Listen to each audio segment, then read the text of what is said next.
सत्संगत जी, प्रेम से कहना धन्यकार जी।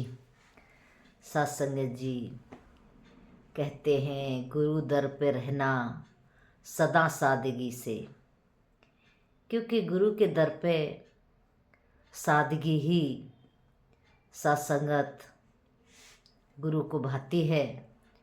और जो सादगी से रहते हैं वो सत्संगत संसार में भी सुखी जीवन जीते हैं, क्योंकि सत्संगत सादगी में रहना इसका मतलब ये नहीं है कि कहीं कपड़े रख लेना, कहीं वेशभूषा को बदल लेना। नहीं, मन को सादगी से रखना, मन को एक संत वाला स्वभाव रखना, क्योंकि संत का जो स्वभाव होता है वो करुणा वाला, दया वाला, प्रेम वाला होता है। वो सबके साथ प्रेम करता है, सबके साथ दया करता है, क्योंकि संत का जीवन ऐसा ही होता है। तो आज समय के सद्गुरु हैं, सब पर दया कर रहे हैं, सब पर कृपा कर रहे हैं, सबको ये ब्रह्म ज्ञान दे करके इस आत्मा को इस परमात्मा से मिला रहे हैं। तो संतों महापुरुषों, ये बात तभी बनती है जब हम अपने जीवन में एक सादगी को धारण करते हैं। सादगी का मतलब है कि सरल स्वभाव हो जाना, कि मन से निंदा, नफरत, बैर विरोध को हटा देना, निर्मल हो जाना। और जब निर्मल हो जाता है एक भक्त, तो वो भगवान को बहुत पसंद आता है, क्योंकि चालाकियाँ, चतुराइयाँ ये भक्ति में नहीं चलती। ये गुरु को पसंद नहीं, परमात्मा को पसंद नहीं, क्योंकि ये तो हमारे मन की हर बात को जानता है कि मेरे मन में क्या चल रहा है, क्या मैं कर रहा हूँ, क्या मैं सोच रहा हूँ।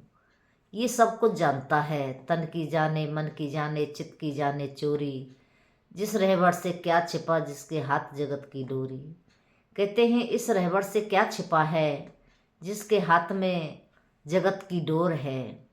कि जगत को चलाने वाला, इस पर संसार को चलाने वाला, इससे कुछ नहीं छिपा है, ये सब की जानता है। इसलिए कहते हैं कि मन को निर्मल करो। जब मन निर्मल होता है तो ये परमात्मा अपने आप ही इस मन के अंदर बस जाता है। कहते हैं जब परमात्मा मन के अंदर बसता है तो फिर कहते हैं कि जल में कुंभ, कुंभ में जल है, अंदर बाहर पानी, राम कबीरा एक भये, कोई न सके पहचानी। कि अब तो राम और कबीर एक हो गए हैं, अब कोई कैसे पहचाने कि ये राम है कि ये कबीर है। तो संतों महापुरुषों, इस तरह से अंदर बाहर से एक हो जाना, क्योंकि एक मटका होता है, उसमें जल होता है, उसका मुंह बंद करके कहीं समुद्र में डाल दो तो अंदर भी पानी है और बाहर भी पानी है। एक आवरण है तो सिर्फ मटके का, और जैसे ही मटका फूट जाए तो वो दोनों पानी एक हो जाते हैं। ऐसे ही मन के भाव होते हैं। जब मन निर्मल होता है तो ये परमात्मा और ये आत्मा एक हो जाती है। लेकिन ये एक तभी होती है जब हम गुरु की शरण में जा कर के इसकी जानकारी करते हैं, इसको पहचानते हैं, इसकी भक्ति करते हैं। तो भक्ति में तो बड़ी शक्ति होती है। जो जो भी भगत भक्ति करता है, ये परमात्मा उसके साथ रहता है। ये कभी भी उसका साथ नहीं छोड़ता, क्योंकि अपने भगत की देखभाल करना इस परमात्मा की अपनी जिम्मेदारी होती है। तो भगत सब कुछ छोड़ के इस परमात्मा के ऊपर निर्भय हो जाता है। तो संतों महापुरुषों, हमने भी अपने जीवन को ऐसा ही बनाना है कि हमारा जीवन निर्भय हो जाए, कि किसी चीज़ का इस पर प्रभाव ना पड़े। कहते हैं मुक्त हो जाना एक बड़ा सा संगत कठिन कार्य है, लेकिन जो मुक्त हो जाते हैं वो सहज में ही परमात्मा को प्राप्त कर जाते हैं। मुक्ति कोई मरने के बाद नहीं मिलती। किसी ने आकर के ये नहीं कहा कि मुझे मुक्ति मिल गई है, लेकिन कहते भी हैं कि मैं न मरवो मरवो संसारा, मुझे मिलो जीवावन हारा, कि मैं मुक्त हो चुका हूँ, जीवन मर से मेरी निजात मुझे मिल चुकी है। तो ये बातें तभी बनती हैं जब हमारे जीवन में ये परमात्मा प्रवेश करता है। तो जब हम इसको अंग संग देखते हैं, ये मेरे अंग संग है, तो सत्संगत फिर इस कृपा इसकी हम पर बरसती है, ये हमारे ऊपर अपनी रहमत बरसाता है। तो इसीलिए महात्मा कहते हैं अपने जीवन से हर खराब बात को, हर खराब चीज़ को बाहर निकालो। सत्संग जी, जैसे दिवाली आती है, दिवाली पर घर की सफाइयाँ होती हैं, घर में से हर प्रकार का कचरा बाहर निकाल दिया जाता है और फिर नई नई चीज़ें उसमें सजाई जाती हैं। ऐसे ही जीवन है। इस जीवन में से जब परमात्मा इसमें प्रवेश करता है तो सारी बुराइयों को बाहर निकाल देता है। तो हमने सारी बुराइयों को बाहर निकाल करके सारी खराब बातों को, खराब चीज़ों को अपने जीवन से दूर निकाल देना, बाहर निकाल देना और फिर इस परमात्मा को अपने अंदर धारण करना। तो कहते भी हैं सत्संगत, कहते हैं पवित्र चीज़ में ही कोई पवित्र चीज़ मिल कर के वो पवित्र बन सकती है। अब पवित्र हो सत्संगत, ये परमात्मा पवित्र है। अगर हमने अपनी आत्मा को इसमें मिलाना है तो इसको पवित्र करना ही पड़ेगा, इसको पावन करना ही पड़ेगा। और ये पावन तभी होगी जब हम बराबर सद्गुरु के बताए हुए मार्ग पर चलेंगे, सेवा सुमरन सत्संग करते रहेंगे। तो संतों महापुरुषों, फिर सहज में ही सारी बुराइयाँ अपने आप बाहर निकलती चली जाती हैं और फिर अच्छाइयाँ, वो एक इंसानी गुण आते चले जाते हैं। फिर वो भक्त भक्ति में रंगता चला जाता है। फिर वो अपने जीवन को सहज में ही अपने जीवन को उस रास्ते पर ले जाता है जो एक भक्ति वाला होता है। तो संतों महापुरुषों, आज हम सभी गुरु के दर्शन करके आए।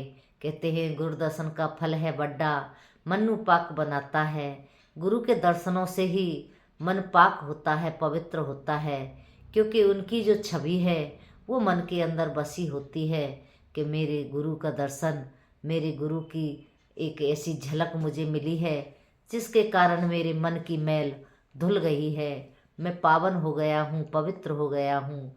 सत्संग समागम में हम जब जाते हैं तो सद्गुरु हमारे तन और मन को पूरी तरह से इस भक्ति रंग में विभोर कर देते हैं, तन को रंग देते हैं, मन को रंग देते हैं। तो इसीलिए संतों, सद्गुरु के दर्शन करना बड़ा शुभ, बड़ा पावन एक कर्म होता है। तो हमने गुरु के दर्शन करते रहना है। वैसे तो ये निराकार रूप में हमारे अंग संग रहते हैं, हमारी हर गतिविधि पे इनकी नज़र होती है कि हम क्या अच्छा करते हैं, क्या गलत करते हैं, क्या हम सोच रहे होते हैं, उस सब पर इसकी नज़र होती है। लेकिन फिर भी जब गुरु का साकार रूप में दर्शन करते हैं तो फिर संतों महापुरुषों वो बात बनती है, एक इरदान प्रदान वाली के इरोत प्रोत वाला मामला के गुरु संतों के दर्शन करके खुश होते हैं और संत गुरु के दर्शन करके खुश होते हैं और इनके प्रवचनों का आनंद लेते हैं और फिर मन में बसा करके इस संसार में जीवन जीते हैं। इस संसार में जीवन जीने का तरीका सद्गुरु सिखाता है, कैसे जीवन को जीना है, काम क्रोध लोभ मोह अहंकार से कैसे बचना है, कैसे अपने जीवन को भक्ति में करना है। तो वो सद्गुरु सिखाते हैं। जब सद्गुरु की सीख पर कोई भगत चलता है तो फिर उसका जीवन अपने आप ही पावन पवित्र होता चला जाता है। एक बार पानी कहने लगा दूध से कि भाई तुम्हारी तो बड़ी कीमत है, तुम तो इतना महंगा बिकते हो, 60-70 रुपये लीटर जाते हो, लेकिन मेरी तो कोई कीमत नहीं है। तो दूध कहता है कि तेरी भी कीमत पड़ सकती है, तू मुझ में मिल जा, लेकिन मेरी एक शर्त है, तू खारापन लेके मत आना। अगर खारापन लेकर के आया तो मैं तो फट जाऊंगा, पनीर बन जाऊंगा, मेरी और कीमत ज़्यादा पड़ जाएगी, लेकिन तेरी कोई कीमत नहीं रहेगी, तू फिर नाली में ही कहीं बहा दिया जाएगा। इसी प्रकार से सद्गुरु पावन है, पवित्र है। एक भक्त जब सद्गुरु से मिलने के लिए जाते हैं तो फिर मन में वो एकदम निर्मल भाव लेकर के हमको सद्गुरु के दर्शन करना चाहिए, क्योंकि जब ही हमारे जीवन का कल्याण होगा। सत्संगत सद्गुरु का तो रूप एक अनोखा है, लेकिन हम हैं कि अपने जीवन में अगर कहीं कोई निंदा, कोई नफरत, कोई बैर विरोध वाली भावना अगर लेकर के हम गुरु के दर्शन करते हैं तो नुकसान हमारा ही होता है, क्योंकि मन के अंदर पवित्रता नहीं है, मन के अंदर अहम है, इसीलिए ये जीवन का फिर कल्याण नहीं हो पाता। तो संतों महापुरुषों, हमने अपने जीवन को अगर कल्याण करना है तो सद्गुरु के बताए मार्ग पर चल के इस भक्ति को धारण करके अपने जीवन को जीना है। हम परिवार में रहते हैं, समाज में रहते हैं, रहने का तरीका भी आज सद्गुरु सिखा रहे हैं किस तरह से हमें समाज में रहना है।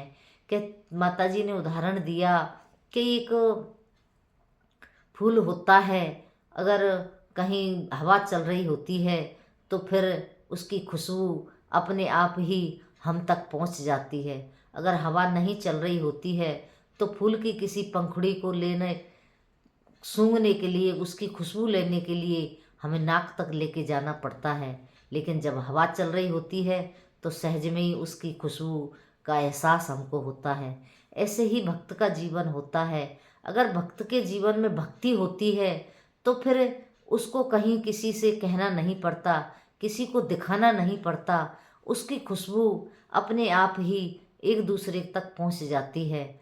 और सत्संगत जो दिखावा करते हैं उनके जीवन में तो वही वाली बात फिर उसको कहीं जा कर के नज़दीक से देखना होता है, ये दिखावा कर रहा है कि ये सचमुच भक्ति कर रहा है।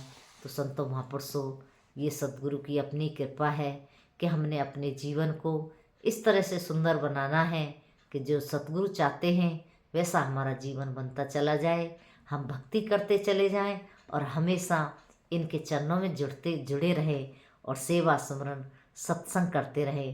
जैसा आदेश सद्गुरु का आता है उसे सत्य वचन कह के हमने अपने जीवन को जीना है, क्योंकि सत्य वचन में बड़ी ताकत है। संतों महापुरुषों, महात्मा बताते हैं जो संत सत्य वचनी होता है उसके जीवन में हर कर्म एक सत्य होता है, और उसके जीवन में जो घटना घट रही होती है वो सब परमात्मा की कृपा से होता है। उसके जीवन में अपना कुछ नहीं होता, सब इस प्रभु परमात्मा का दिया हुआ होता है, क्योंकि वो सत्य वचन कहता है। सत्य वचन कहने वाला गुरसिक हमेशा सद्गुरु के साथ जुड़ा रहता है, हमेशा भक्ति के साथ जुड़ा रहता है, वो हमेशा इसी के एहसास में रहता है। तो संत महापुरुषों, हमने सत्य वचन कह के सद्गुरु से सुख लेने हैं, आनंद लेने हैं। दासी इन्हीं शब्दों से आपसे क्षमा चाहती है, और कहीं कोई ऊंच नीच शब्द निकला हो तो दासी को एक अनजान गुरसिक समझ के बख्श देना, माफ़ कर देना। प्रेम से कहना, धन्यकार जी।